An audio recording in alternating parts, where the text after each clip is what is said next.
Hi, thanks for joining me again. This is Gary Zacharias. You're listening to the Apologist Bookshelf. Michael Strauss is a professor of physics at the University of Oklahoma, and he conducts research in experimental particle physics. Studying the fundamental particles and forces of the universe. Interesting guy.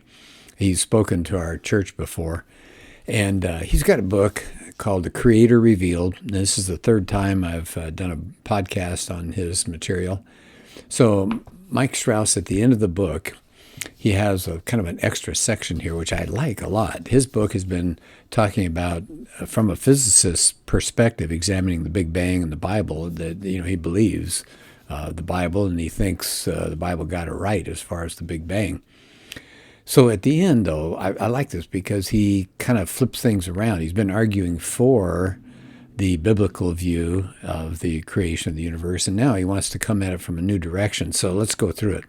He says if you were to look at his desk and see what he's been reading, he said a lot of it deals with topics of science and Christian faith, but he said you might be surprised to notice there are a lot of books there that actually advocate viewpoints he doesn't agree with. Books like ones by Stephen Hawking and Lawrence Krauss, Richard Dawkins, Victor Stenger.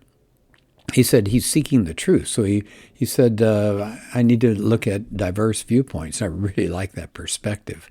A lot of people kind of get tunnel vision. They just find things they agree with and sort of an echo chamber. So he said as he reads, he's trying to look at the strengths of the arguments that he hears in these different viewpoints. And he says, after reading a lot of these things from both sides of, theism or atheism, he said he thinks the theistic arguments are a lot stronger than atheistic claims. So he said what he wanted to do at the end here was to discuss some propositions by people who are not theists. And he wants to show what they have said in response to the three ideas that Strauss has pushed, that the Big Bang points to a transcendent creator. That's number one. Number two, the universe seems finely tuned to support life, seeming like there's a designer involved. And then number three, the earth appears to be unique. In other words, humans have a special place in creation. So he said, I want to share these three atheistic ideas in response to show you how robust the theistic claims are. He said, the big picture is that any proposal that tries to eliminate God from the equation ends up appealing to speculative science, since everything that we know, all the scientific and theoretical observations and all point toward the God hypothesis. So here we go. Remember, here are the three. One more time, he's going to look at, he has mentioned the Big Bang pointing to a transcendent creator. He's going to show what the atheist viewpoint is on that and how they try to challenge it. Number two, the universe seems finely tuned to support life, like somebody's designed it. And then third is the Earth is not just one of a zillion planets, it's unique. So here we go. Here's number one, the origin of the universe. It said a lot of scientists have tried to get around the idea of a transcendent beginning. In other words, the universe came into existence, so something outside the universe had to bring it into existence. So he said there are three ways that they've attacked that idea. One is the universe really didn't have an actual beginning, right? So it's been here forever in some sense. Number two, the beginning of the universe was just a natural event. And number three, the universe came from nothing because of some kind of quantum fluctuation, he says. So here we go. So remember, they all fit under the idea of the design of the universe, the beginning of the universe coming into existence. So he says, some people say the universe didn't have an actual beginning. And so he says Hawking came up with that idea in A Brief History of Time, and a couple of other people came up with that as well. And they call it a no-boundary condition. And it gets rid of the singularity at the beginning, which brought the universe into existence. But they said it doesn't really remove an actual beginning to the universe. So he said the catch is they still say there's a point where space and time began. So he said everything we know requires an actual beginning of our universe. So other ideas are just speculative and sometimes even misleading. And said he mentioned some theorems that earlier in his book, based on known scientific principles, they require any universe that's expanding like ours to have had an actual beginning. So he says known physics requires a beginning, only speculative physics does not. Okay, here's another attempt to get around the beginning of the universe to say that, oh, it was just a purely natural event. He said that's kind of an irrelevant argument anyway. He said God can work through natural and supernatural events. So he said if God used a natural process to bring the universe into existence, he's still the creator. And Genesis 1 would still be correct when it says that the universe had a beginning caused by God. But he said, these proposals to try to get around, the idea of God to say it was just purely natural. But he said these proposals have a lot of problems. They're really ineffective, he said. Either they've been shown to have major scientific flaws, or they do require some kind of real beginning that's challenging when all you have are natural laws. So he said, for example, almost all naturalistic proposals don't deal with what he calls the entropy problem of the early universe. So what are we talking about? Well, he says about the beginning of the universe, there's a quantity called entropy. It was really low then, and it's been increasing. He said, think of entropy as like disorder or randomness. But there was a low entropy beginning to the universe. What does that mean? The Big Bang was not chaos. It's not like a grenade going off. It was highly ordered. He said there are very few reasonable naturalistic proposals that address that idea of the low entropy of the universe, the organized way that it started. How could the universe have such an organized beginning if it's just totally natural, just happened to happen? Then he said the third way that they're trying to deal with how you get a universe started is some kind of quantum fluctuation. I've heard that. It's a really popular term. I bet you have too.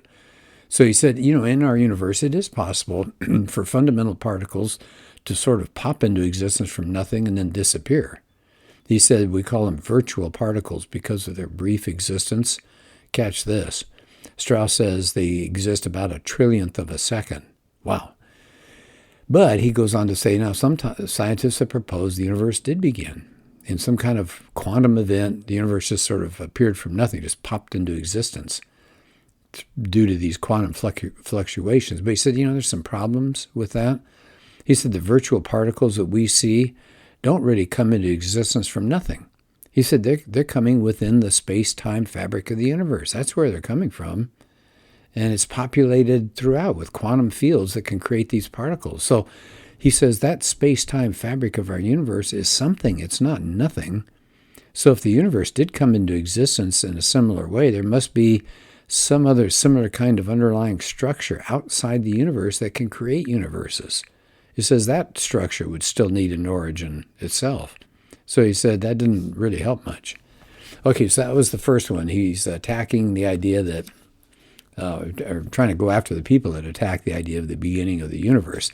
Now, the second one was, he says some people don't like the idea of design in the universe, that you need a designer. So he said one way, the most popular way to get around the design of the universe is that our universe is just one of a zillion universes, and each one has different laws of physics. So they call that the multiverse. He said if you have all these incomprehensible number of universes, and they all have different physical laws, then maybe one of them would randomly have the requirements that were just right, and it would look designed. And we live in that fortunate universe.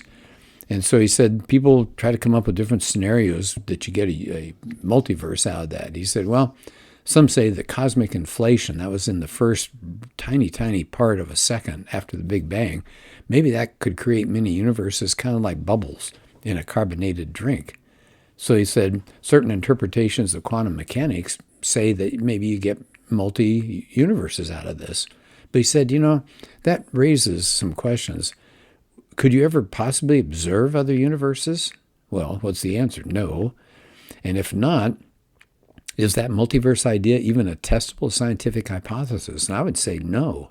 It's just a wishful thinking. I mean, you can't test it. So he says, is the multiverse a theistic or atheistic theory at its core? Well, it's atheistic, I would say. They said, all these multiverse ideas still require that there be a beginning to physical reality. So he said they all need some kind of transcendent cause. They can't be generating these things forever. And he said the multiverse also doesn't solve the fine-tuning problem. If there are so many universes, Strauss says, then there's a near infinite number of possibilities, and then we would expect to be in a universe more probable than the others. But all the probable universes are devoid of life, so it appears we are in a special universe that's designed. We still have the problem of existing in an improbable universe. He also says it's possible the laws of physics actually require multiple universes for life to be anywhere. So I think that's interesting. He said, maybe there's something about the necessary laws of physics that would require a large number of universes to even support one that has life. So he said, it may be. He said, maybe someday we'll discover we're part of a multiverse, and the scientific implications of that may point to a transcendent creator God anyway. So I thought that was some good responses. He said there are other scientists, one named Victor Stenger, has proposed this. The universe is not really finely tuned. It's just an illusion. Well, that doesn't seem to go too far. He said the overwhelming majority of scientists agree the fine-tuning is real. It's supported by good physics. And he has a quote here from astrophysicists Lewis and Barnes. They wrote a book called A Fortunate Universe. And here's what they had to say. This reaction against fine-tuning might stem from the belief that fine-tuning is an invention of a bunch of religious believers who hijacked physics to their own ends.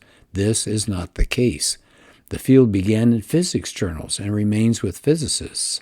So I think that's interesting. In fact, there's the story, I guess this is true. One guy said, if we have a person coming on campus that's going to argue for the existence of God at our university, and we need to come up with an atheist, we don't go to the physics department.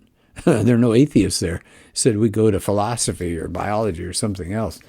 So I think that's a good point. He said the field, this is the quote that he gets again, the fine-tuning is real. It says the field began in physics journals and remains with physicists.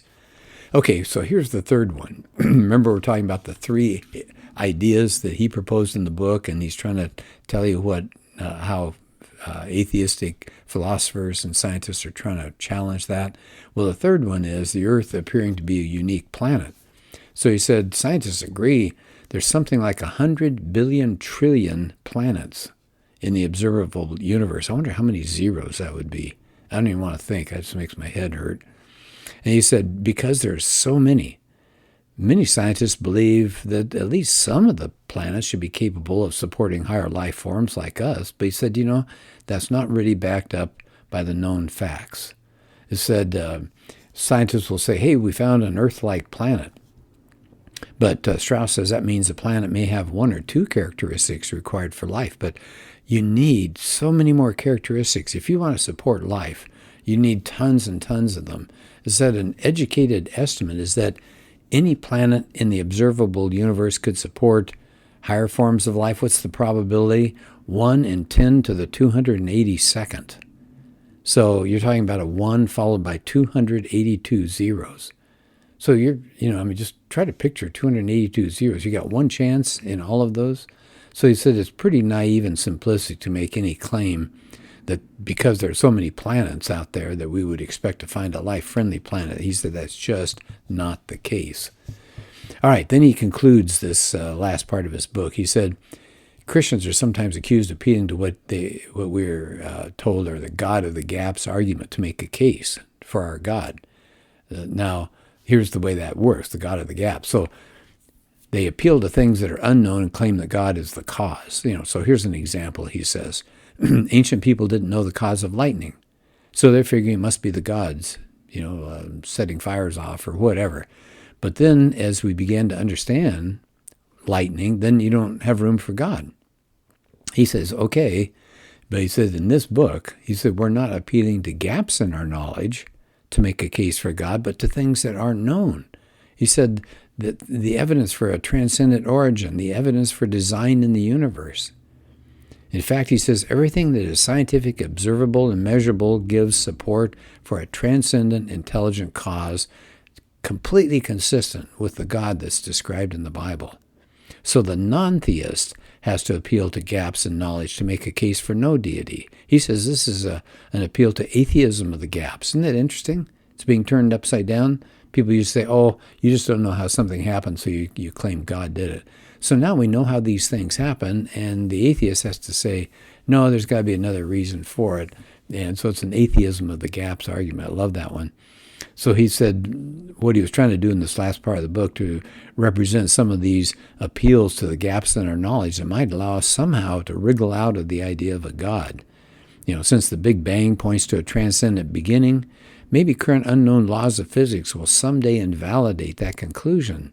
Then we can avoid an actual beginning that requires a transcendent cause. Well, now the universe looks designed and finely tuned. Is there a way to get around that? Maybe there's a multiverse. And we live in one of the few universes that can support life. And so Strauss at the end there says none of these ideas are based on any actual observations or confirmed theoretical ideas. See, that's really important. Instead, he says all the evidence from nature reveals there is a transcendent creator and designer. To avoid that conclusion, he said, requires a speculative appeal to unknown laws of physics that might fill in the gaps. So I think that's fascinating. Again, that's Michael Strauss's book, The Creator Revealed, and he's trying to explain 3 points that he was bringing up in the book. First is that you've got a universe. How do you get a universe from nothing? The second one, you got all these laws and everything has to be exactly right in the universe to get people here. And then third, that the Earth is rare. It's not one of a zillion planets that's out there. Yeah, there are a lot of planets out there, but our Earth is so specific in so many ways that you won't find any other Earth out there, most likely anyway. Now, I'm just going to add something here. If you'd like some more information about what's he talking about, these ideas that the laws have to be arranged just right and everything has to be exactly right for Earth. Most people will think of obvious things like the Earth has to be tilted, it has to be so many miles from its home star. Okay, but there are just dozens and dozens and dozens of other parameters that have to be exactly right. So if you're interested, email me and I'll send you links to 2 places that show you how the universe is set up exactly right, the laws that have to be in place to get life, and I'll give you some another link to a place that tells you about the Earth and all the things that have to be exactly right. And they keep discovering more of these. It's not these are being whittled away; they're being added to, which is making it harder and harder to figure out how you get all of this stuff without a designer. So just email me, Gary.Zacharias, Zacharias. All right, so Gary.Zacharias@gmail.com. And I'll be glad to send you anything that you're interested in when it comes to the idea of the universe, design. I think the design argument is terrific. It's a good way to talk to friends because they buy into science. Most people today are very happy and are willing to accept scientific ideas. And so science is on our side. It's on the side of Christianity. Isn't that great? I mean, if we'd lived 100 years ago, what would we have said? Well, we hope that Genesis is true, but we wouldn't have known. But, last century is when they really discovered the Big Bang and all sorts of things. Biology has come up with DNA and all the fine tuning on the small level, information that's there. It's just a great time to be alive. So I hope you really have a good day today, and I hope some of these things will lift your spirits and give you some confidence in the truth of Christianity. All right, well, thanks for being part of this podcast.